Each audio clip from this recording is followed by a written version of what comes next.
Somewhere past the equator, a man sits alone at the back of a canoe, one hand resting on the hull, feeling the ocean move beneath it. He hasn't seen a star in 2 days. 15 people are out in front of him, and he is the only one on board who knows where they are or which way is home. No compass, no charts, no radio, no way to call for help. Just one question hanging over the whole boat. Can the old way still bring them in? Hi, I'm Theo, and this, how they solved it.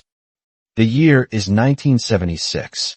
In Hawaii, a group called the Polynesian Voyaging Society, a mix of sailors, scientists, and cultural activists, is about to attempt something that hadn't been done in centuries. Cross the open ocean from Hawaii to Tahiti the way the very first Polynesians did it, in a double-hulled canoe, under sail, with no instruments on board at all. And there was a real argument riding on it, an argument among serious scholars.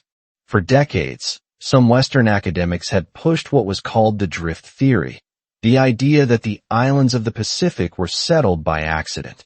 Fishermen blown off course, canoes caught in a storm, and carried until they happened to wash up on some island none of them had ever heard of.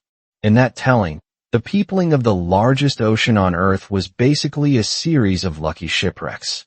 The opposing idea, that ancient islanders had deliberately navigated thousands of miles of open water, on purpose, found their way to a target, and then sailed home again, struck a lot of experts as romantic myth.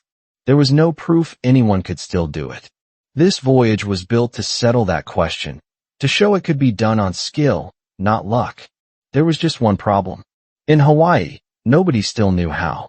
The old navigation had died out there generations earlier, under colonization, missionaries, and the arrival of motorized ships.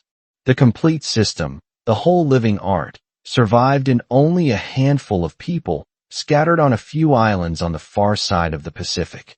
So the society sent thousands of miles west and brought back a man named Maupiealug, a master navigator, a palu, from Satawal, an island in Micronesia barely a mile long.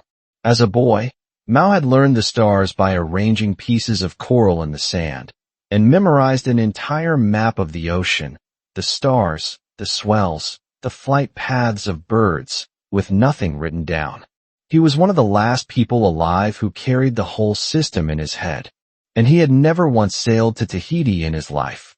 On May 1st, 1976, the canoe, Hōkūleʻa, left the Hawaiian Islands and turned south. Ahead lay about 2,500 nautical miles of open water, and a problem that makes this particular crossing brutally hard. To get from Hawaii to Tahiti, you have to cross the equator. And when you cross the equator, the sky itself changes on you. The stars Mau had steered by his entire life begin to sit in different places. Some of the ones he'd grown up using slide down and drop below the horizon completely, and new stars he had never navigated under climb up in their place. Imagine driving across a country at night, and, halfway through, every road sign you'd memorized quietly gets swapped for a different set. On top of that, the route runs straight through the doldrums, a dead band of ocean near the equator where the trade winds collide and cancel out, and the wind can simply stop. And it did. For about a week, Hōkūleʻa sat nearly becalmed, sails hanging limp, going almost nowhere, while the crew baked under the sun and the days bled into each other. A month's worth of food and water only stretches so far. Then came the part that could end the whole attempt. Just below the equator, the canoe ran into headwinds trying to shove it to the west. Now, Tahiti sits to the south and slightly to the east of Hawaii, so this was the worst possible direction to get pushed. If those winds drove them too far west, and they couldn't claw the lost distance back, they would sail right past Tahiti and past every island near it, straight into thousands of miles of empty South Pacific, and never even know they'd missed until it was far, far too late. Mau had to keep clawing east, mile by mile, against the wind, holding a line he could only see inside his own head. So how do you actually steer a canoe across an ocean with nothing in your hands at all? Mau's system worked on 3 things, layered on top of each other. First, the stars. He had memorized where each one rises and where it sets along the horizon, a compass built entirely out of the night sky. Picture the horizon divided into a ring of fixed points, and the rising and setting positions of more than 200 stars locked into that ring, in order, by heart. As one star climbed too high overhead to be useful, he'd switch to the next star coming up behind it on the same bearing, and the next, all night long. Second, the sun and the moon by day, filling the gaps when the stars were gone. And third, the part that sounds almost impossible, the ocean itself. Far out at sea, steady winds push up long, low waves called swells, and a swell holds its direction for days, even when it was borne by a storm thousands of miles away. Once Mao knew which way the main swell was running, he could feel the canoe lift and roll against it, and keep his angle to that swell long after the sky was useless to him.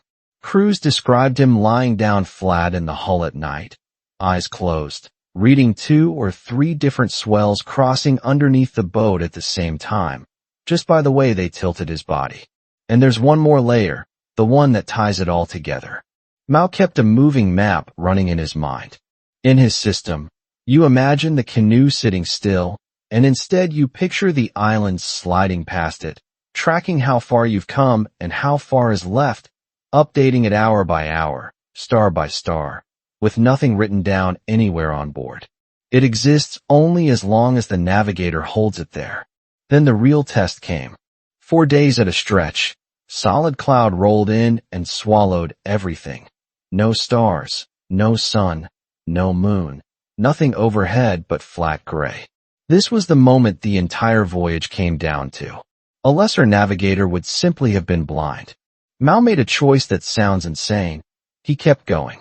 He steered by the swell alone, trusting what his body felt through the wooden hull over anything his eyes could, or couldn't, tell him. And according to the anthropologists aboard, who were quietly tracking the canoe's true position the whole time with modern instruments, just to check, he never once lost it. Days with no sky at all, and he held the line. And here's the twist almost nobody expects. The thing that nearly destroyed this voyage wasn't the ocean at all. It was the people on the canoe. Because the 15 people on board weren't really on the same trip. For some of the crew, the scientists, some of the sailors, this was an experiment, a careful test of a historical question, a piece of research. For some of the Hawaiians on board, it was something else entirely, something far bigger. An emotional homecoming, the reawakening of a culture that had been beaten down, dismissed, and pushed to the very edge of extinction. This canoe was a symbol of everything that had nearly been taken from them. 2 completely different ideas of what they were even doing out there, packed onto one small platform in the middle of the sea, a month from the nearest land, with nowhere to walk away to. The pressure cracked them. By the accounts that came out of the voyage, about halfway to Tahiti the crew turned on its own leadership, confrontations, shouting, accusations of mismanagement. Some crew members simply stopped standing watch, stopped doing their share of the work that kept everyone alive. And the night before they were finally due to reach land, after a month at sea, with the goal almost within sight, it boiled over into a physical fight that left blood on the deck. Sit with that for a second. The most important Pacific voyage in 1,000 years, the one meant to prove an entire civilization's genius to the world, and the night before arrival, the crew is brawling on the deck of the canoe. And through all of it, one man just kept steering. Mau Pielug, the quiet stranger from Micronesia, the only person aboard who actually knew the way, held the canoe dead on course while the people he had come to guide fell apart behind him. He wasn't part of their fight. He had a job, the job he'd crossed an ocean to do, bring them to the island. So he did.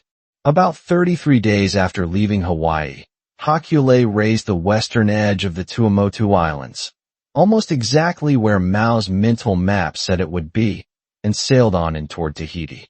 When it reached Papeete, thousands of people crowded the shore to meet it. By some accounts, more than half the island turned out. The question the voyage had set out to answer was answered, completely. The ancient Polynesians could absolutely have crossed these distances on purpose, by skill, the same way Mao just had. The lucky accident theory was finished. It should have been the proudest moment of Mao's life. It wasn't. Disgusted by what he had watched happen on board, Mao Pielug stepped off the canoe, flew home to Micronesia, and, by his own word, swore that he would never sail with Hawaiians again. And here is the detail that says everything about this whole story. The canoe that had just proven, in front of the world, that you could cross an entire ocean with nothing but memory and a trained mind, had to sail home using Western instruments. A compass, a sextant, paper charts. The old way had worked flawlessly, start to finish. But the one man who carried it had walked away, because of the people, not the method. Here's what I keep coming back to. The navigation was never the hard part. The people were. Mao's system survived a week of dead wind in the doldrums, headwinds at the equator, and days on end with no sky at all, and it did not fail once. What nearly sank the whole thing was 15 human beings who couldn't agree on why they were there. And that's not just a story about one canoe in 1976. It's true of almost every hard thing people try to do together. The technical problem, the part everyone worries about, is usually the solvable part.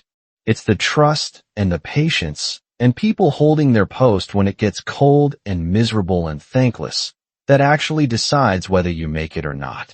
A method can be flawless and still go absolutely nowhere if the crew falls apart. But the story doesn't end bitter, and this is the part one love. Years later, Mao let go of that vow. He came back to Hawaii, and he taught a new generation everything he knew, including a young navigator named Nainoa Thompson, who became the first Hawaiian in centuries to navigate the old way. And today that knowledge is alive again, on canoes crossing whole oceans without a single instrument, sailing around the entire world, all because one man eventually chose to trust people again. So tell me, in the comments, have you ever watched something fail, or almost fail, not because the plan was wrong, but because the people behind it just couldn't hold it together?